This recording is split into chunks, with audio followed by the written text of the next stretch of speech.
Hello, good people of the internet. Welcome to another video on my channel. Today, we are going to be talking about my first panic attack. Oh joy, such a wonderful subject. Panic attacks are my favorite thing. They are so fun, so good, so awesome. I had a panic attack today actually, and I hadn't had a panic attack in a really long time, so I'm just feeling really relieved to know that I still have the ability to feel all of those awesome sensations that make me want to die. It was great. 10 out of 10 would recommend. Obligatory disclaimer, I am not a mental health professional. This video is not meant to cure or prevent any kind of disease. If you feel that you are struggling with your mental health, please seek professional help if you can. And because I don't want this to be boring, I'm gonna be doing my makeup at the same time. The story is probably gonna take much less time to tell than the makeup will take to do, but I'm gonna try to pace myself on both ends so that we can try to make it work. Okay, let's get into it. You will be hearing noises because my neighbor is out in his front yard. He's our landlord. He lives downstairs from us, and he has been building a freaking garage for his wife for 1.5 years now. And so far, this garage is a freaking dirty, ugly hole in the ground that's been there since like 6 months after we moved into this house, which is like really annoying. But anyways, I digress. The panic attack that I'm gonna be telling you guys about today probably wasn't actually legitimately my first ever panic attack, but it's the first one that I can like really remember very clearly if I look back. At the time I had no idea what it was. I didn't know what was happening or why I was feeling the way I was feeling, but now like having more knowledge and understanding the symptoms of panic and anxiety, I look back on that and like I realized that that's what it was. But at that time, anxiety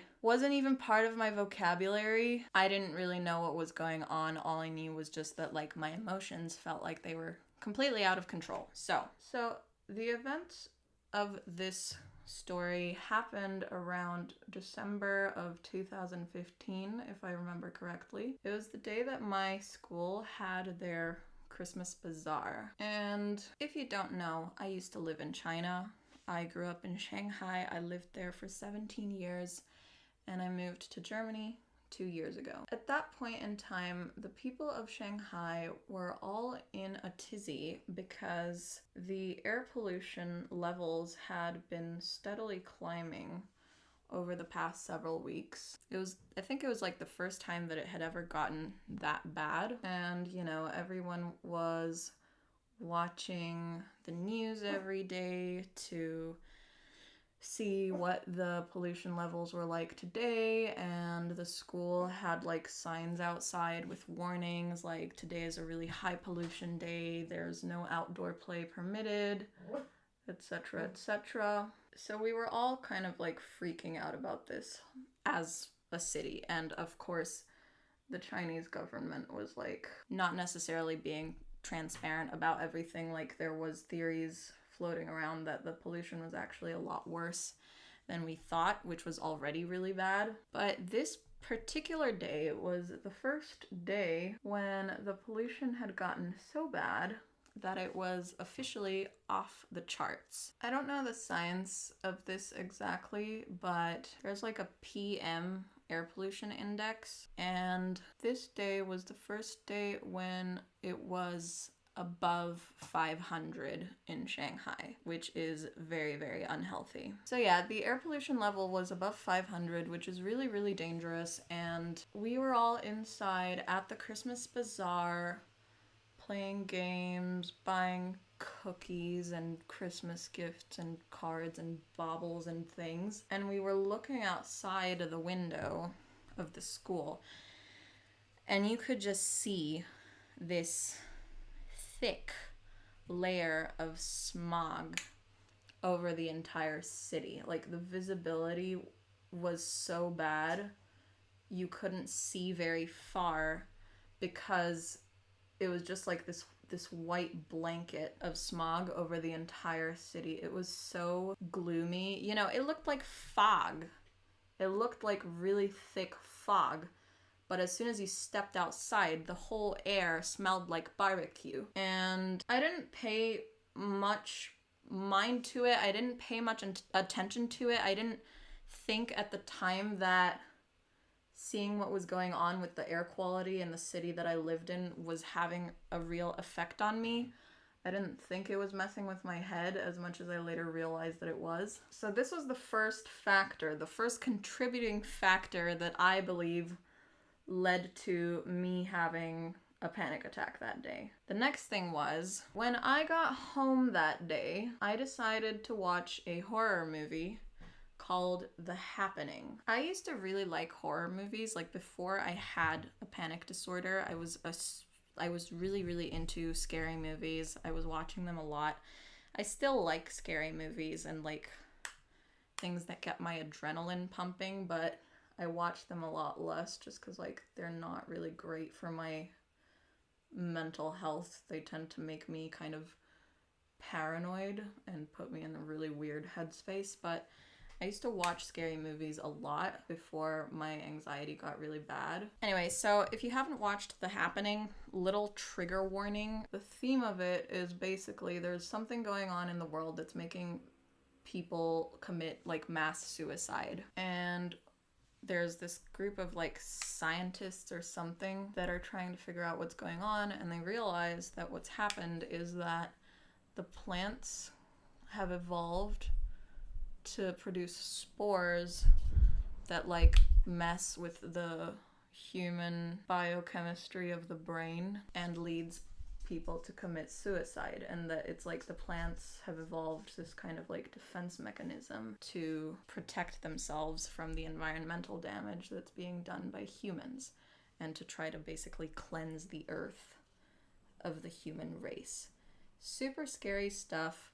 Totally relevant and connected to the air pollution stuff that was going on in Shanghai at the time. So you can see how this was a recipe for psychological disaster. Super scary stuff. And like, who's to say it would never happen, right? I mean, okay, like, seems a little far-fetched, but who's to say it won't happen? And who's to say that like what's going on right now with COVID-19 and every time that the planet goes through like a plague or anything like that, that it's like, I believe that's just nature's way of trying to cleanse the world of us because, and you know, to cut down our ranks because we're freaking destroying the earth. I'm a big believer in nature being extremely powerful and extremely calculated. So I'm not even done with my eyes and I'm already near the end of the story. This seems like a good time to remind you guys that if you want to support my channel, my Patreon is linked down below, and so is my art shop where you can buy earrings like the ones that I'm wearing now. Shameless plug. Anyway, so that same day when my mom came home, she was really upset and really distressed over an awful news story that she had heard about that day, where a little girl had seen a baby in an elevator and somehow managed to kidnap the baby from its mom or grandma or whoever the baby was with. And she took the baby up in the elevator to the top floor of the building and threw the baby out of the window onto the ground below. And when police questioned her and asked why she did what she did, she said that it was because the baby didn't smile at her. So she got angry and threw the baby out the window. So the whole thing was just awful, right? Obviously. And for me, it was kind of just like the straw that broke the camel's back. It was really weird, but I just had like, it was almost like a knee-jerk reaction kind of thing, and I just like burst into tears. And like, you know, immediately my mom started apologizing. She was like, "Oh my God, I'm so sorry that I've upset you. I shouldn't have told you." And I was just like, I was hysterical. You know, I was crying hysterically and like hyperventilating and just being like, so much horrible stuff happens in this world, and it's the only place we can't run away from. When the whole world is so fucked up, there's nowhere you can run, there's nowhere you can hide. I just had this like strong urge to just run away from this planet, to run away from humanity. And just, I felt totally hopeless because I was like, how is there so much evil in the world? How are we like we're destroying the planet, we're destroying our home. Where are we supposed to go once we've fucked everything up over here, you know? I think a really like big aspect of anxiety, something that's pretty universal among anxiety sufferers, is the urge and desire for control. I think a lot of people who have anxiety feel the way they do because there's just so many variables, and it all feels like very overwhelming to know that something horrible could happen to you at any moment and you can't do anything to prevent it because the world is just such a uncontrollable place. And that's what's like really, really stressful for anxiety sufferers. That's why we have panic attacks, because we try to control things that you can't control. We're like fighting an invisible enemy. We want to protect ourselves, our loved ones, our families from things that unfortunately we just don't have any control over. And then like the body doesn't know where to put that nervous energy into, and that's where you get a panic attack. And to me, it was like, oh my God, we're destroying the planet. I can't do anything to get everybody else in line to stop destroying the freaking planet. And like, you know, NASA is talking about sending people to Mars and colonies on Mars, and this may sound like backward and unsupportive, but I'm totally not into the idea of moving to fucking Mars, because I think if we like have that option, then it's essentially like we've already given up on this planet. We've already given up on fixing the damage that we've done, and we're just like looking for an escape hatch now instead of working to fix it and to reverse the damage. Anyway, this video wasn't about what isn't supposed to be some environmental call to action. This is just what triggered my first panic attack. Not necessarily my actual first panic attack, but just the first one that I can remember right now, and the first one that really jumps to mind. That, again, like I said, I didn't know it was a panic attack at the time. Anxiety wasn't part of my vocabulary yet, but looking back, I realized that's what it was. I have to open this window again. The wind's really loud, but it's too hot. I can't be in here. And then the thing with the baby getting thrown out the window, like, obviously, it's like, it wasn't my baby. I didn't know the baby. It didn't have anything to do with me, but it's just like, I'm a really, really empathetic person. To me, it was just like, it was awful, and it really affected me to know that a family was suffering so much because of this. But yeah, it was definitely like just a case of a lot of events piling up on that specific day that just caused a very high anxiety circumstance, which ultimately led to me having this like little meltdown. Since I'm not done with this look yet, I'm just gonna speed through it and tell you guys about the panic attack I had today. Why not? Panic attacks are the topic of the day. Let's go for it. But first, brows. I gotta say, I'm getting very disillusioned with brow pomade. I'd like to stop using it and start using something like a brow pen. What is this smudge on my forehead? How did that get there? I'd like to start using something like a brow pen or something and just do like fluffy brows. But I can't afford to replace my current brow products right now, which is really annoying. Which is why you should support me on Patreon so my makeup can look better. Kidding. Not really. Whenever I talk while I do my makeup, I sound kind of bored because I have to try not to do any like extreme facial expressions. I think my dog hears cars outside and she thinks Mom and my sister are home, and she's tippy-tapping around the room now. I think she's looking for treats she hid in here. She's like sniffing under things. So today was my sister's first day of middle school, and when my mom went to pick her up from school, she called me afterwards and she was like, hey, we're gonna go get ice cream. Do you want to come with? But I had to be ready in like 10 minutes. But I wanted ice cream, so I was like, yeah. Normally I don't like doing spontaneous things because it doesn't give me time to like mentally prepare myself for going out into the big scary world, but I wanted ice cream, so I was like, yeah, okay, I'll go, I'll be ready. I'm sweating my makeup off and it's creating streaks in my primer and in my foundation, and it looks awful. I hate everything about today. Window again. Open window. Ugh. So I got ready. I put on this here cute stripy dress because I was like, we're going to the ice cream shop in the summer. I want to look cute. Got my little coconut print mask from Tiz and Tonic ready. And we went to go get ice cream because it was like my sister's first day of school. So it was a celebratory family ice cream outing. We went to the same ice cream place that I went to with my boyfriend the other week. I vlogged that. It is in this video right here. I think it's here. If it's not, it's here. It's probably here. I don't know. Anyways, you should go watch that video too, because we went camping and I was totally whiny, but it's funny. So anyways, we went to a place that I had been to before, you know, which is usually makes things better for me. I like going to places that I've been to before, because then it's like I know the environment a little better, so I feel a little bit more in control of the environment. But really, I didn't. Anyways, they had new flavors this time that they hadn't had the last time that I was there. And so, like, I didn't want to get more than 3 flavors, but they have so many good flavors, I couldn't decide which ones to get.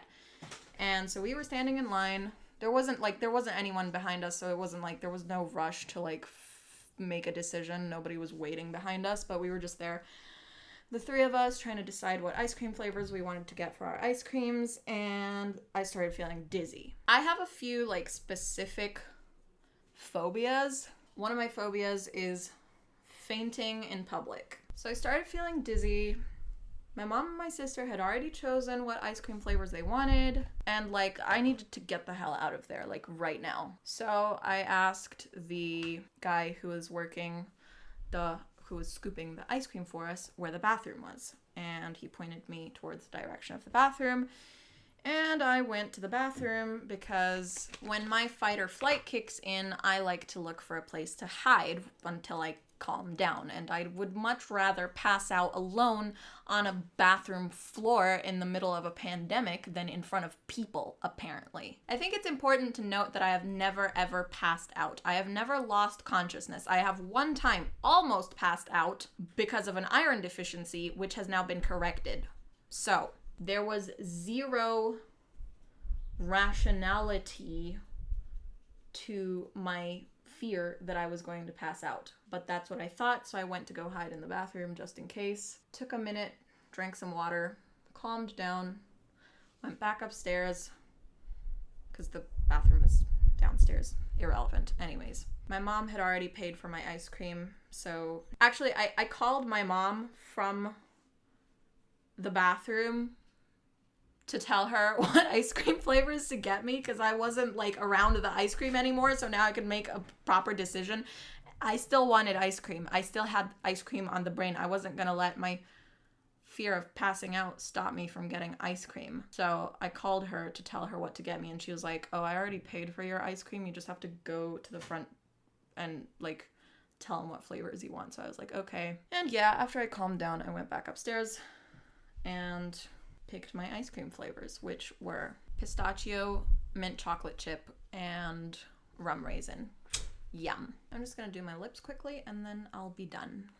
And we're done. Okay, so that was the story of my first panic attack and my last panic attack. I honestly feel like neither one of these were my worst panic attack. My first panic attack was really hard on me emotionally, but physically I didn't get the really, really disturbing, really scary symptoms that I started to get once my anxiety got worse. And with today's, it was really just like a very short-lived panic attack. I just needed to take a breath and acknowledge that I was feeling dizzy and faint because I was having a panic attack. That's really helpful for me. That's something that has helped me a lot, is like when I start having those symptoms, to affirm to myself, you are having a panic attack. You're not gonna faint. You're having a panic attack, and that's why you think you're gonna faint. So that's been really helpful, but either way, they're never very fun. The battle against anxiety rages on. Fight against the dying of the light. Rage against the dying of the light. What? Rage against the machine. What is the poem? What is that poem? We studied this in high school English. Fight against the dying of the lights. It's something like that, but I don't think it's fight. I don't know. Rage against the anxiety. Fight the powers that be. Blah. If you don't have anxiety, I hope this video gave you some helpful insight into what kind of things can trigger a panic attack. Today's panic attack didn't specifically have any kind of trigger. It just kind of happened because I was in not safe space in my mind. Ice cream shops, very dangerous. Yeah, thank you, anxiety. You're protecting me always. If you do have anxiety, I hope this helps you feel a little less alone. Panic attacks come in lots of different shapes and sizes and forms and causes and triggers, and I think I definitely like beat myself up about it sometimes for not being able to function normally and do normal, easy, everyday things. But, you know, there's something a little wrong with the wiring in our brains, and it's not our fault, and you're not stupid, and you're not crazy, and don't beat yourself up. Just remind yourself that it will pass, and it's just a series of uncomfortable physical sensations, but they're not going to last forever, and you're not in any danger, even if your brain is trying to tell you that you are. Thank you so much for watching this video. I love how this look turned out. I am feeling very sassy and classy. Very sunset eyes, very colorful, very fun. If you like this video, please go ahead and like, comment, subscribe, and share. Click the notification bell to be notified every single time I upload. Thank you to Peter for donating to my Patreon. It is much appreciated. If you want to support me and my channel, then you can also donate to my Patreon for a whole slew of extra content like behind the scenes footage, polls, live streams, and more. Remember to check out my shop if you like art, if you like these earrings, and you wanna see if you wanna buy something, you can check out my shop.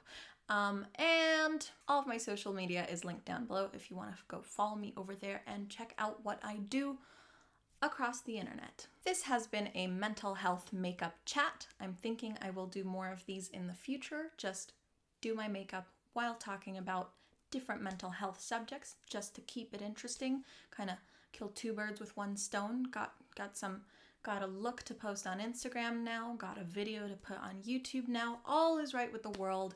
Multitasking queen. Thank you so much for watching this video, and I will see you all in the next one. Bye.